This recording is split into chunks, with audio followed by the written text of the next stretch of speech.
Question number 31 બંદૂકની એક ગોળી શિરોલમ મૂકેલા પાટિયામાંથી પસાર થાય છે ત્યારે તેનો વેગ મૂળ વેગના 20મા ભાગ જેટલો ઘટે છે તો ગોળીને રોકવા ઓછામાં ઓછા ખાલી જગ્યા આવા પાટિયા જોઈએ। સપોઝ હું એમ કહું કે એક પાટિયું છે, થોડું જાડું બતાવ્યું છે તમને સમજાવવા માટે।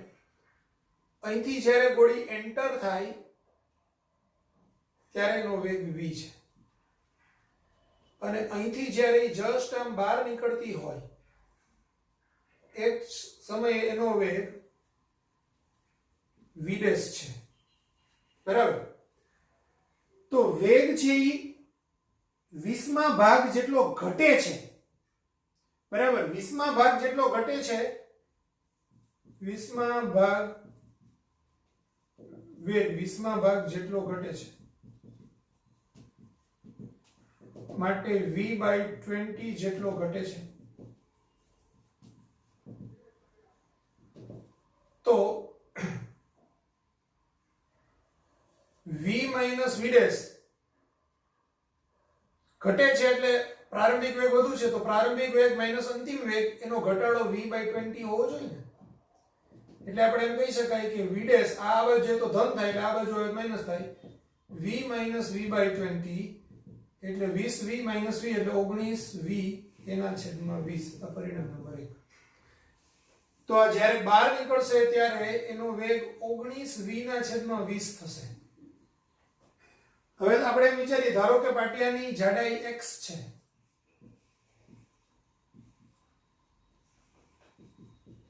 ધારો કે એક પાટિયાની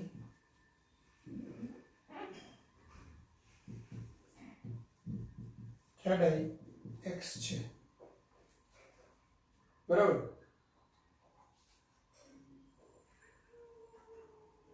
હવે કાર્ય ઊર્જા પ્રમેય મુજબ W બરાબર ડેલ્ટા k એટલે W બરાબર k - 0 સોરી kf - ki, કારણ કે અહીંયા તો બેયને પ્રારંભમાં બી વેગમાં છે અને અંતિમ સ્થિતિમાં બી વેગમાં છે એટલે kf - ki। હવે ધારો કે બળ લાગે છે f, એ અંતર કાપે છે x જેટલું, ત્યારે kf એટલે એનો અંતિમ વેગ 1/2 એટલે અંતિમ ગતિ ઊર્જા 1/2 mv' માઈનસ પ્રારંભિક ગતિ ઊર્જા 1/2 mv²।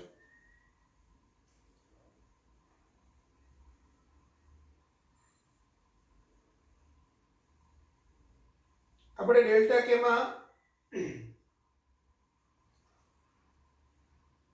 આમ આ જે બળ છે ને એ વિરોધક બળ છે। શા માટે એવું થશે? કારણ કે બળ છે એ વેગની વિરુદ્ધ દિશામાં લાગશે તો જ એનો વેગ ઘટશે, એટલે આ પ્રતિપ્રવેગી ગતિ કરે એટલે વેગ ક્રમશઃ ઘટી રહ્યો છે। તો બળ આપણે ઋણ લઈએ -f એટલે fx બરાબર, હવે આ માઈનસ ને પ્લસ કરીએ તો fx બરાબર શું થાય? આ ટર્મ ઉલટાઈ જાય એટલે 1/2 mv² minus sorry v² minus 1/2 mv²। તો fx બરાબર 1/2 m v² માઈનસ v' એટલે 1/2 m v² માઈનસ 19 ના છેદમાં 20 v એનો સ્ક્વેર।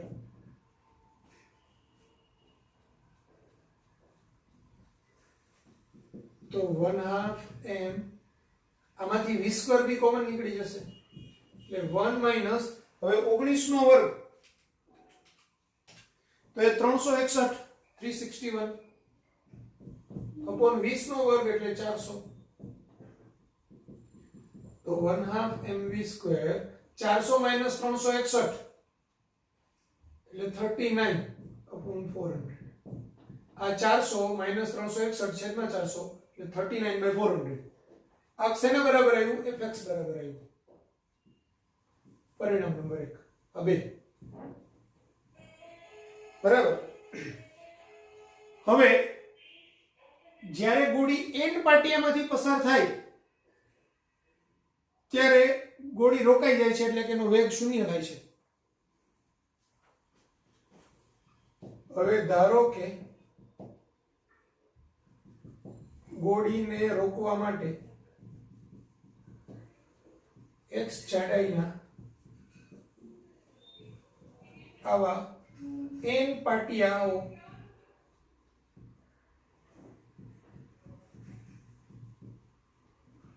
જોઈએ છે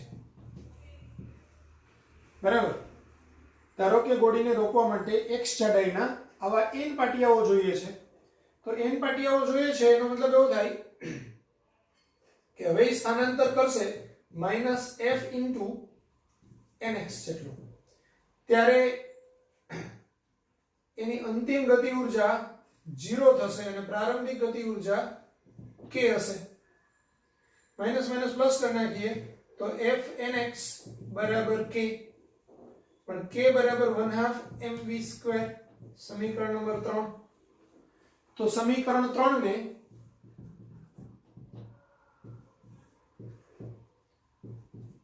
સમીકરણ 2 વડે ભાગતા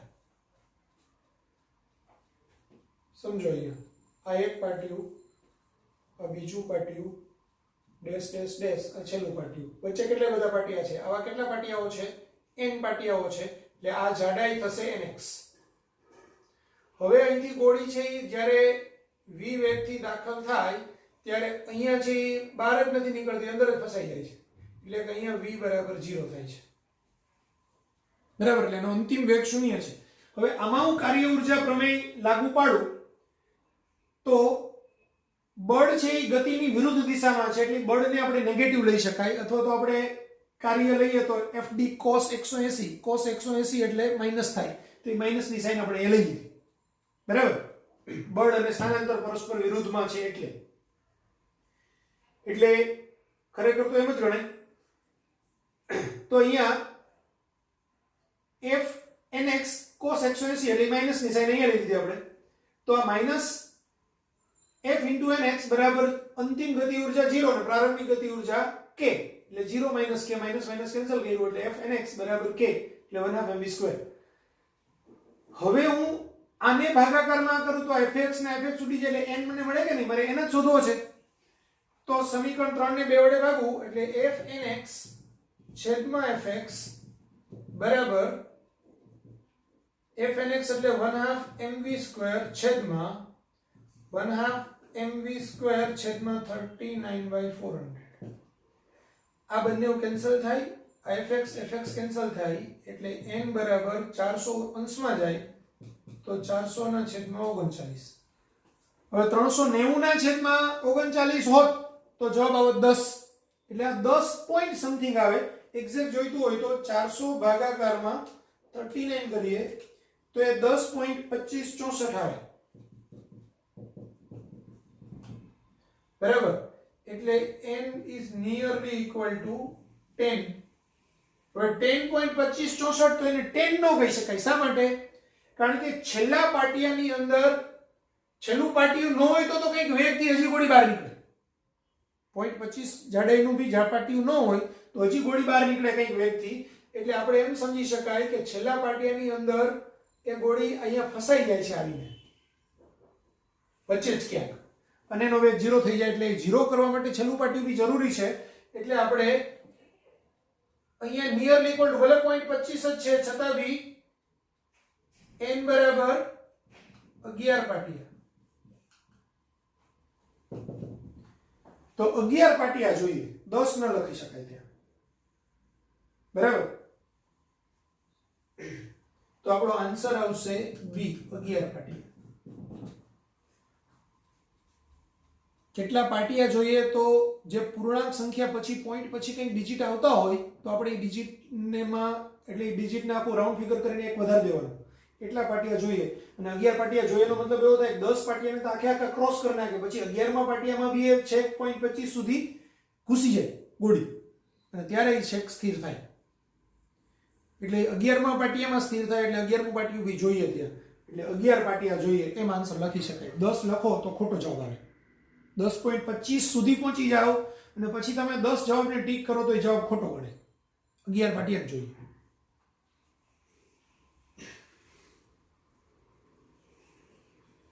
લખી નાખો.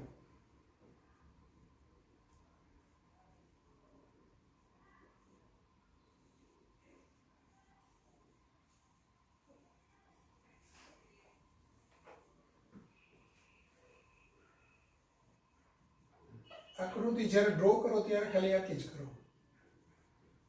કારણ કે ત્યારે આપણને અપૂર્ણાંક ખબર નથી. અહીંયા v બરાબર 0.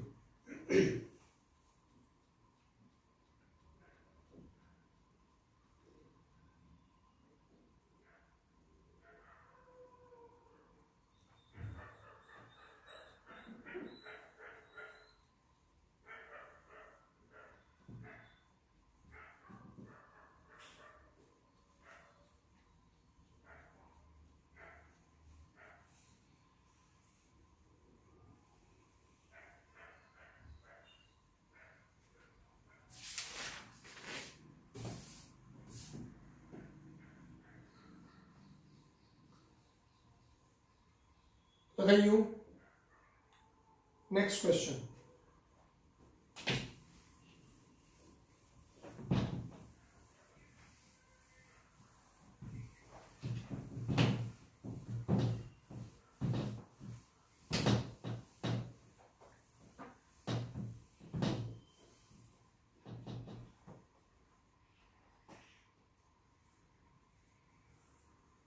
Question number 32.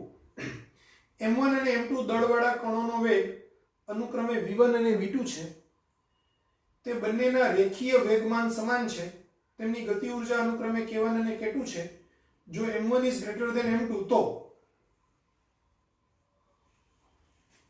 m1 દળ છે ત્યારે એનો વેગ v1 છે, m2 દળ છે એનો વેગ v2 છે. બંનેના રેખીય વેગમાન સમાન છે એટલે કે p1 બરાબર p2 છે. તેમની ગતિ ઊર્જા અનુક્રમે k1 ને k2 છે. આની ગતિ ઊર્જા k1 છે અને ગતિ ઊર્જા k2 છે. તો જો m1 is greater than m2, m1 is greater than m2 તો હવે તો ની અંદર જે ચાર ઓપ્શન આપ્યા છે એ બધા જ k વાળા છે, k1 k2 વાળા છે. એટલે આપણે રિલેશન છે વેગનો કંઈ જોતો જ નથી. આપણે સીધું જેમ કે m1 વાળાનું દળનું વેગ k1 છે અને આનું આપણે સોરી એનું ગતિ ઊર્જા k1 છે, m2 દળવાળાની ગતિ ઊર્જા k2 છે. તો આપણને સૂત્ર ખબર છે કે ભાઈ k1 બરાબર p1 square by 2m, k બરાબર p સ્ક્વેર બાય 2m તથા k2 બરાબર p2 સ્ક્વેર બાય 2m. આ 2m1 ને 2m2. તો k1 બાય k2 બરાબર p1 સ્ક્વેર બાય 2m1 છેદનો છેદ અંશમાં જાય એટલે 2m2 બાય p2 સ્ક્વેર. પણ આ બે કેન્સલ થશે કારણ કે p1 બરાબર p2 છે.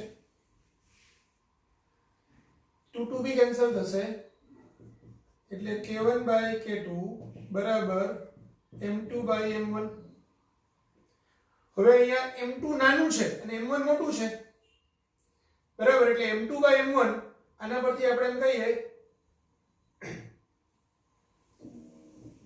તો a 1 is greater than m2 by m1. સમજાય કે નહીં? એટલે ટૂંકમાં m2 by m1 છે એક કરતા નાનું છે એટલે m2 by m1 is less than 1 આમ લખી શકાય. એનો મતલબ એવો થયો કે k1 by k2 કારણ કે આના બરાબર તો આ છે એટલે જો આ પદ એક કરતા નાનું હોય તો આ પદ બી એક કરતા નાનું હોય એટલે આ એક કરતા નાનું થાય. એટલે આપણે એમ કહી શકાય કે k1 is less than k2. હવે આ k2 ને ગુણાકારમાં લઈ જાઓ તો k1 is less than k2. એવો કોઈ ઓપ્શન આવે તો આપણો આન્સર આવે A. k1 is less than k2. આ k1 નું સૂત્ર k2 નું સૂત્ર ગુણોત્તર લઈ લીધું. વેગમાન તો સરખા છે એટલે બે ઉડી જાય, 2 ઉડી જાય તો m2 by m1 આવે. પણ તમને m1 મોટું છે અને m2 નાનું છે તો નાનાના છેદમાં મોટું પદ, નાનાના છેદમાં મોટું પદ સીધું સમજવું હોય તો સમજી શકાય. આ નાનું પદ છે, મોટું પદ છે, તો નાનાના છેદમાં મોટું પદ એ જવાબ 1 કરતા નાનો આવે, લેસ ધેન 1. તો k1 by k2 is less than 1. k2 ને ગુણાકારમાં લઈ જાવ તો k1 is less than k2. બરાબર. Question number 33.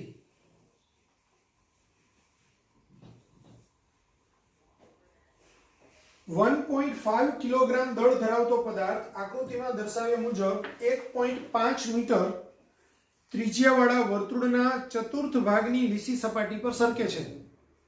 સપાટીના છેડે પદાર્થનો વેગ બરાબર ખાલી જગ્યા મીટર પર સેકન્ડ, g બરાબર 10 મીટર પર સેકન્ડ સ્ક્વેર. તો અહીંયા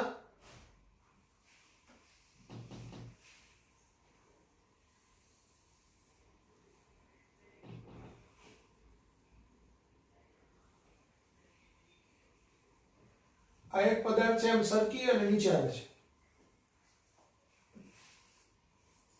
તો સપાટીના છેડે એનો વેગ પૂછેલો છે, એટલે અહીંયા એનો વેગ આપણને જોઈએ છે. બરાબર. તમને ત્રિજ્યા આપી છે 1.5 મીટર, આ બી 1.5 મીટર.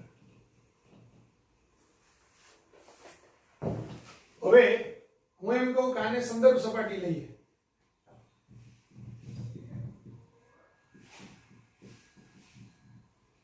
બરાબર. તો યાંત્રિક ઉર્જાના સંરક્ષણના નિયમ મુજબ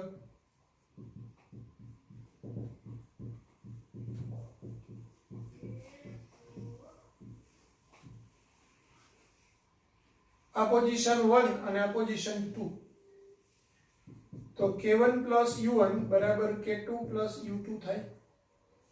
અહીંની ગતિ ઉર્જા વત્તા સ્થિતિ ઉર્જાનો સરવાળો બરાબર અહીંની ગતિ ઉર્જા વત્તા સ્થિતિ ઉર્જાનો સરવાળો.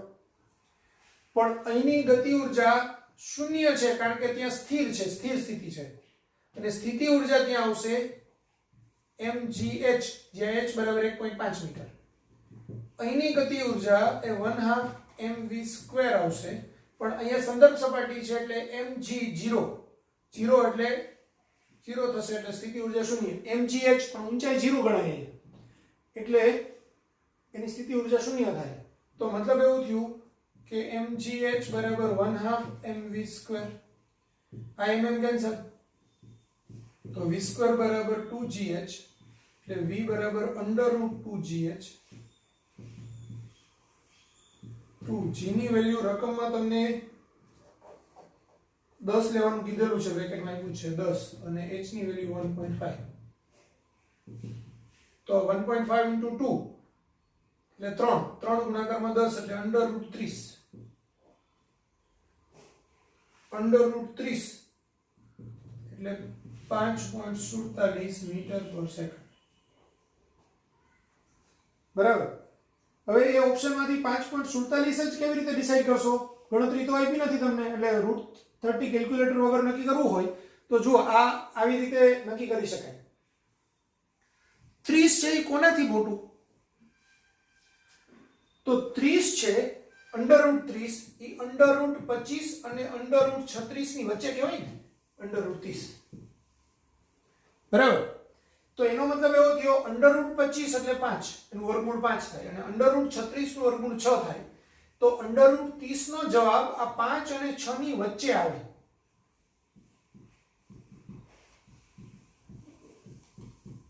મતલબ કે એનો જવાબ 5 પોઈન્ટ કંઈક આવે.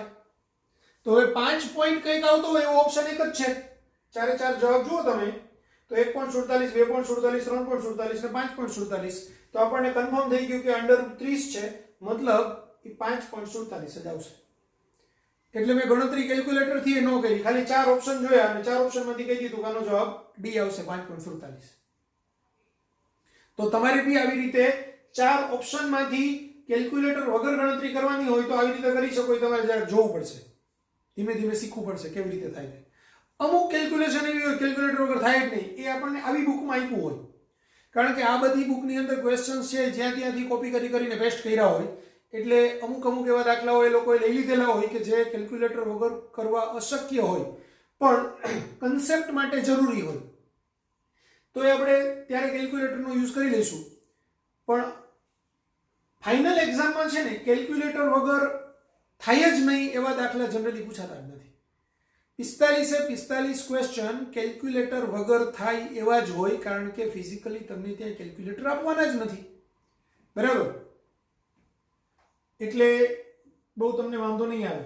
અને કોસની કે એવી કોઈ વેલ્યુની જરૂર જ્યાં પડતી હોય, ખાસ કરીને 30 ની જે જાણીતી વેલ્યુ છે એવી નહીં, કોસ 22 અંશ કે એવું કંઈ બી હોય, તો ત્યાં તમને પછી બ્રેકેટમાં એ વેલ્યુ આપી દીધેલી હોય અને એનો ગુણાકાર એની દાખલામાં એવી જ જરૂર પડતી હોય કે એના ગુણાકારમાં 2 હોય કે 5 હોય કે જે સરળતાથી થઈ શકતો હોય, તો જ એવો દાખલો પૂછાય, નહીં તો નથી પૂછાતો એ.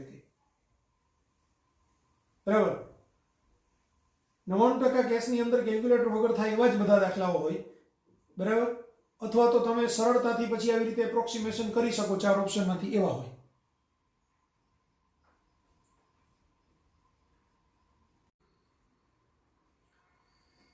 Question number 34.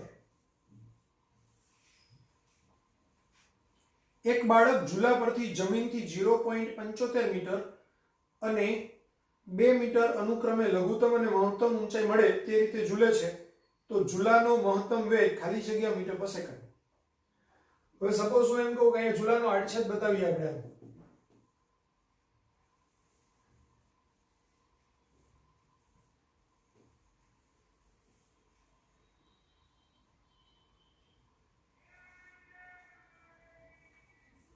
આમ ઝૂલે છે ધારો કે બાળક, અહીંયા ખાલી લોલકની જેમ જ બતાવ્યું છે, કારણ કે ઝૂલા ઉપર ઝૂલતો હોય તો એ લોલક જેવું જ હોય.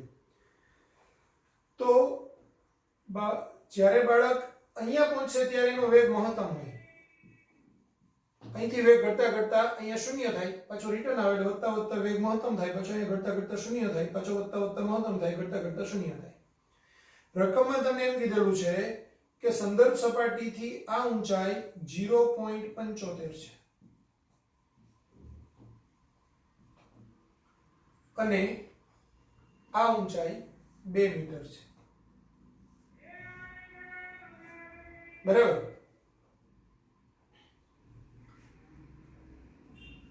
તો યાંત્રિક ઉર્જાના સંરક્ષણના નિયમ મુજબ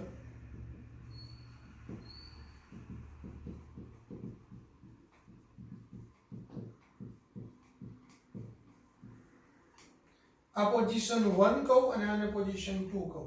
અહીંયા એનો વેગ v બરાબર 0 થાય છે. તો k1 plus u1 બરાબર k2 plus u2 થાય. જો હું તમને બુકમાંથી માત્ર રકમ જ આપણે લેવાની છે, ગણતરી હું અહીંયા તમને કરાવું ને એકદમ સરળતાથી મગજમાં ઉતરી જાય એવી રીતે જ કરાવીશ. તો યાંત્રિક ઉર્જાના સંરક્ષણના નિયમ મુજબ k1 plus u1 બરાબર k2 plus u2.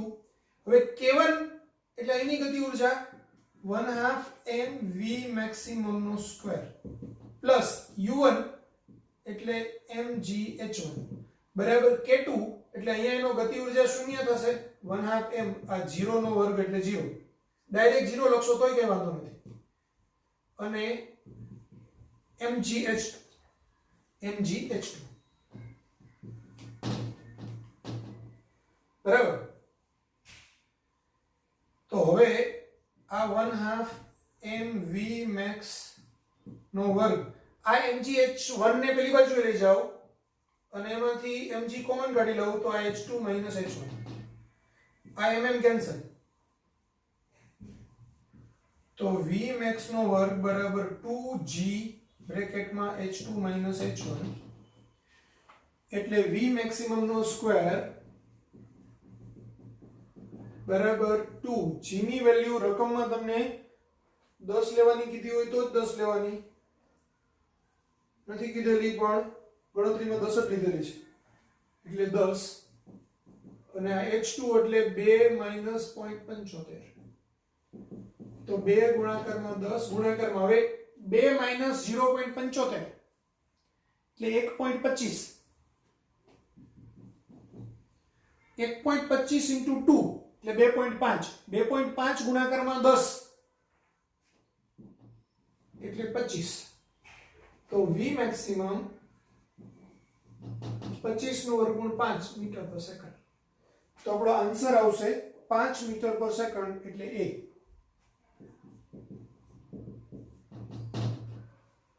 5 મીટર પર સેકન્ડ લખી નાખો.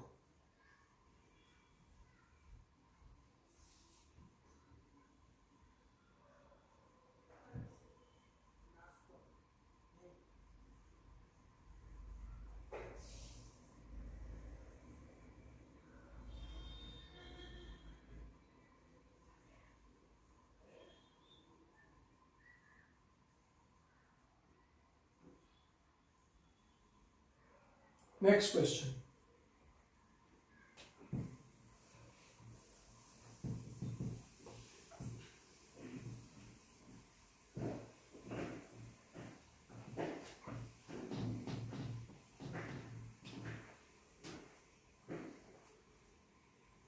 Question number 35. એક મશીન દ્વારા ખસેડાતા પદાર્થની ગતિ ઉર્જા સમયના સમપ્રમાણમાં છે તો t સમયે પદાર્થ દ્વારા કપાતું અંતર ખાલી જગ્યાના સમપ્રમાણમાં હશે. હવે ગતિ ઉર્જા છે k એ સમયના સમપ્રમાણમાં છે તો t સમયે પદાર્થ દ્વારા કપાતું અંતરને આપણે x કહીએ તો x છે તે અંતર છે એ ખાલી જગ્યાના સમપ્રમાણમાં હશે એટલે x ચલે છે ક્વેશ્ચન માર્ક. બરાબર. હવે k ચલે છે t માટે 1/2 mv² ચલે છે t માટે v² ચલે છે t કારણ m/2 બરાબર અચળ માટે v ચલે છે t⁻². બરાબર.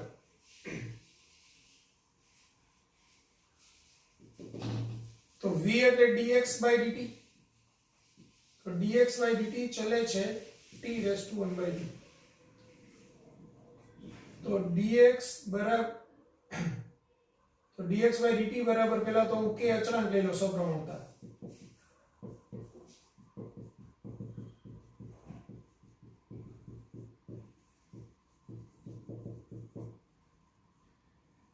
તો dx બરાબર k t⁻² dt માટે સંકલન dx બરાબર k સંકલન t⁻² dt. હવે સંકલન dx એટલે x આ k સંકલન t⁻² એટલે t⁻² + 1 છેદમાં 1/2 + 1 એટલે એ થશે k t⁻³ તો આપણે એમ કહી શકાય k/3/2 એટલે અચળ તો 2k/3 * t⁻³ તો x ચલે છે t⁻³ કારણ 2k/3 બરાબર અચળ.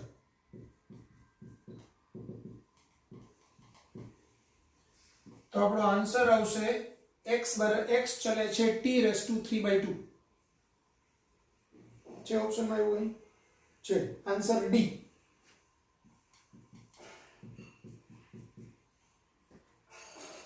ક્લિયર? ફરીથી એક વખત તમને ગતિ ઉર્જા સમયના સમપ્રમાણમાં આપેલું છે તો અંતર છે એ સમય ઉપર કેવી રીતે આધાર રાખે એ પ્રશ્ન છે આપણો. તો k ચલે છે t એટલે 1/2 mv² ચલે છે t તો આ m/2 અચળ છે એટલે આને 2/m કરી નાખીએ તો એ અચળાંકમાં જતો રહે એટલે v² ચલે છે t તો અંડરરૂટ લઈ લો બે બાજુએ તો v ચલે છે t⁻² પણ v એટલે dx/dt તો dx/dt ચલે છે t⁻². આ સપ્રમાણતાની નિશાની કાઢવી હોય તો ત્યાં k મુકાય તો dx/dt બરાબર k t⁻². આ dt ને ગુણાકારમાં લઈ જાઓ તો dx બરાબર k t⁻² dt બંને બાજુએ સંકલન કરો તો સંકલન dx એટલે k ઇન્ટિગ્રેશન t⁻² dt. હવે આ k t⁻² તો અહીંયા x⁻n હોય અને સંકલન કરવાનું હોય તો xn+1 છેદમાં n+1 એટલે અહીંયા t⁻² + 1 છેદમાં 1/2 + 1 હવે 1/2 + 1 એટલે 3/2 તો t⁻³ છેદમાં 3/2 2 ઉપર જાય તો 2k/3 * t⁻³. હવે આ પદ અચળ છે એટલે x ચલે છે t⁻³. તો આપણો આન્સર આવે ડી. લખી નાખો.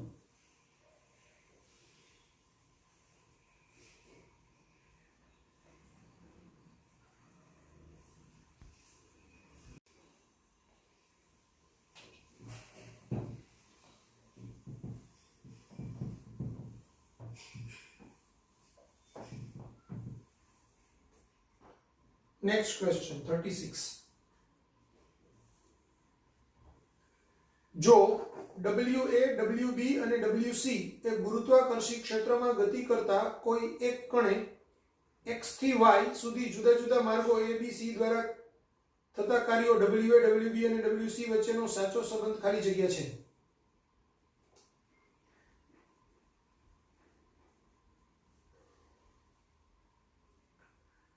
આ x છે, x થી y સુધી એક આ રસ્તે જાય છે, આ એ માર્ગ. બીજો માર્ગ છે આમ જાય છે, પહેલા પછી આમ જાય છે અને પછી આમ જાય છે. આ બીજો માર્ગ છે. આ બી માર્ગ છે, આ x છે, આ y છે. અને ત્રીજો માર્ગ છે વક્રાકાર ગતે આમ જાય છે, સી. બરાબર. હવે શબ્દ અહીંયા પકડવાનો છે ગુરુત્વાકર્ષી ક્ષેત્રમાં.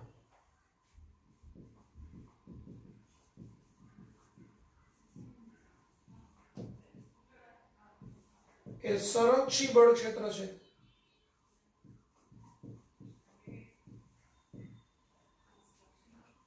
માટે સંરક્ષી બળ ક્ષેત્રમાં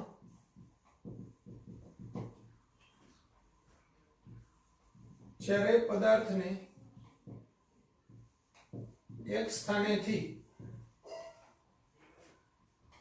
બીજા સ્થાને લઈ જવામાં આવે ત્યારે થતું કાર્ય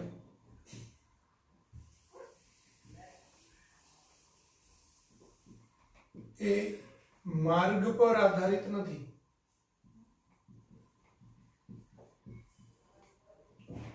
પરંતુ તેના પ્રારંભિક અને અંતિમ સ્થાન પર જ આધારિત હોય છે. આ સંરક્ષી બળ ક્ષેત્ર છે. સંરક્ષી બળ ક્ષેત્રમાં કેવું હોય, તમે કોઈ એક બિંદુથી બીજા બિંદુ સુધી લઈ જાઓ, જુદા જુદા ગમે તે માર્ગે લઈ જાઓ, થતું કાર્ય માત્ર અને માત્ર એના પ્રારંભિક અને અંતિમ સ્થાન પર આધારિત હોય. પણ અહીંયા પ્રારંભિક અને અંતિમ સ્થાન તો બેના સરખા જ છે. બરાબર. અહીં ત્રણેય કિસ્સામાં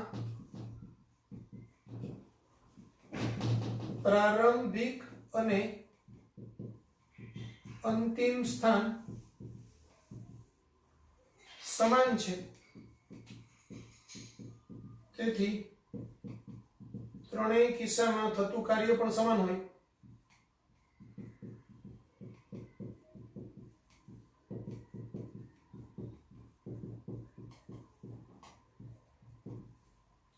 માટે WA બરાબર WB બરાબર WC થાય. એટલે આન્સર આવે એ. લખી નાખો.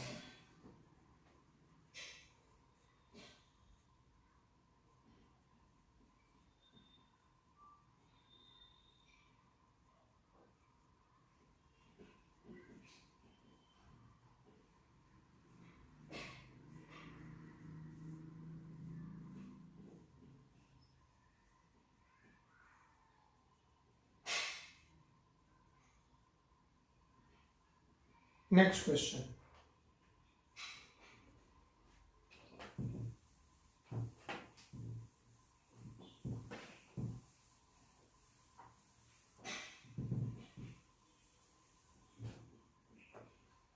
Question number 37. જો 0.8 kg દળવાળા પદાર્થનો વેગ કે m બરાબર 0.8 kg, v સદિશ બરાબર 3i caret plus 4 J caret metre પર સેકન્ડ છે તો તેની ગતિ ઉર્જા ખાલી જગ્યા જૂલ કે બરાબર ખાલી જગ્યા જૂલ. હવે સમજો કે બરાબર 1/mv² થાય એટલે વેગના મૂલ્યની જરૂર પડે એટલે v બરાબર v સદિશનું મૂલ્ય બરાબર √vx² + vy² એટલે √3² + 4² એટલે 9 + 16 એટલે √25 એટલે 5 મીટર પર સેકન્ડ. તો k બરાબર 1/2 mv² એટલે 1/2 m ની વેલ્યુ 0.8 v ની વેલ્યુ 5 એનો સ્ક્વેર. તો આ બે કેન્સલ થાય એટલે અહીંયા 0.4 આવે. 5 નો વર્ગ 25 25 ચોખ્ખું 100 એને ગુણાકારમાં 0.4 એટલે 10 થાય 10 જૂલ. તો આપણો આન્સર આવે એ.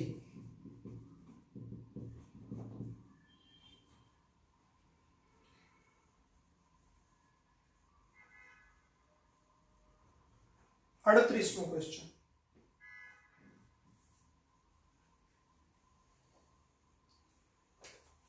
પચાસ કિલોગ્રામ દળનો માણસ માથા પર 20 કિલોગ્રામ દળ લઈને 20 પગથિયાવાળી સીડી પર ચડે છે. જો દરેક પગથિયાની ઊંચાઈ 0.25 મીટર હોય તો આ માણસ વડે થતું કાર્ય ખાલી જગ્યા જૂલ થશે.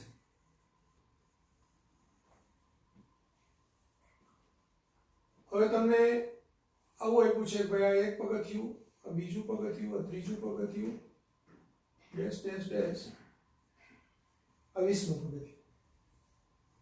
બરાબર, બધાની જ ઊંચાઈ hh હોય.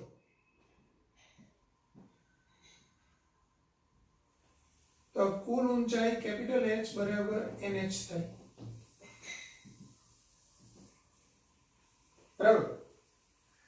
હવે વ્યક્તિ 20 કિલોગ્રામનો માણસ છે એટલે માણસનું દળ m બરાબર 20 kg, સોરી 50 કિલોગ્રામનો માણસ છે એટલે 50 kg, અને એના ઉપર માથા ઉપર 20 કિલોગ્રામનું દળ છે એટલે વ્યક્તિનું દળ વત્તા, કારણ કે વ્યક્તિ પોતે ઉપર ચડે, કંઈ કર્યા વગર બી આપણે પગથિયા ઉપર ચડીએ તો બી આપણે કાર્ય કરવું પડે, કારણ કે આપણા શરીરને આપણે ઊંચકવાનું હોય. ને માણસ પોતાના શરીરને પણ ઊંચકે ને ઉપર માથા ઉપર વજન છે એને બી ઊંચકે, એટલે કુલ દળ થાય એનું m + સ્મોલ m. તો હવે થતું કાર્ય w બરાબર આ m + સ્મોલ m g * કુલ ઊંચાઈ h, એટલે આ m + સ્મોલ m g અને આ 20h, કારણ કે 20 પગથિયા ચડે છે. બરાબર. તો હવે કિંમત મૂકી દઈએ બધાની. આ 50 + 20, g ની વેલ્યુ 9.8 લેવાનું કીધેલું છે બ્રેકેટમાં એટલે 9.8. આ 20 ગુણાકારમાં h ની કિંમત 0.25. આ 50 + 20 એટલે 70 ગુણાકારમાં 98/10 ગુણાકારમાં 20 ગુણાકારમાં 25/100. આ એક 0 આની સાથે કેન્સલ થાય, એક 0 આની સાથે કેન્સલ થાય. બરાબર. 25 ગુણાકારમાં 2 એટલે 50, 50/10 એટલે 5, એટલે અલ્ટિમેટલી આ 7 ગુણાકારમાં 98 ગુણાકારમાં 5 થાય. 7 × 5 = 35, એટલે 35 ગુણાકારમાં 98 થાય. બરાબર.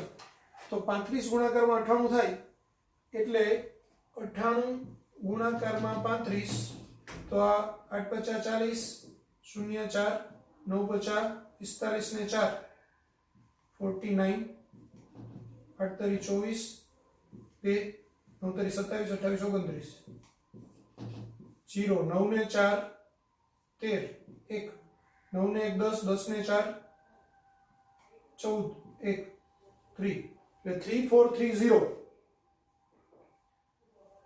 તો આપણો આન્સર આવશે 3430 જૂલ.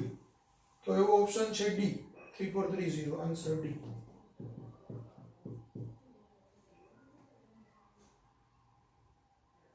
બરાબર.